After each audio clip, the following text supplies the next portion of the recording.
nuk preferohet në një situatë tillë nga ana juaj, zoti Haziri?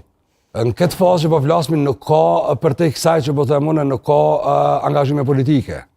Pa duhet ketë. Sepse ka një konfirmim që AK-ja garon se e vetme. Po, ka. Edhe me partnerët eventualisht që mund të ketë.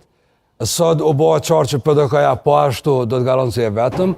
Kemi rikthimin e një socialdemokratëve që udhëheqen nga zoti Molliçaj, edhe natyrisht socialdemokratë si grup janë edhe nisma e Fatmir Limajt.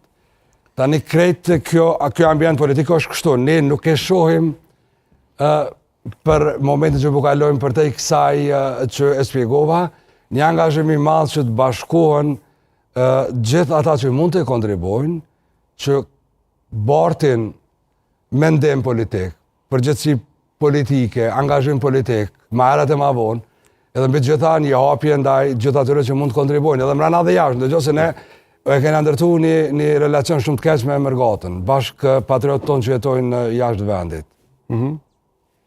Ata mund të japin Kosovës dije. Nuk guxoj me leju që ata mu trajtu si grupe militante partijake. Sepse nëse i qojmë në një kand ku ata duhet me zgjedh, me militantizm politik, ata zgjedhin se s'kan opcion tjetër. Por nëse i kryejmë mundësi që ata me dhonë dije, me ndo provojat mira, ata janë njerëz ma suksesshëm në një vend si Gjermania, Zvicra, ku konkurenca shumë e rregullume, ku shumë e ashpër, ata bojnë jetë. Bojnë jetë, japin dije, bojnë konkurencë. Në këtë kuptim e kam fjalën, që s'po flasëm, na do të mrena jashtë me pa dallim me bashku potencialin, edhe tani, me bo figurat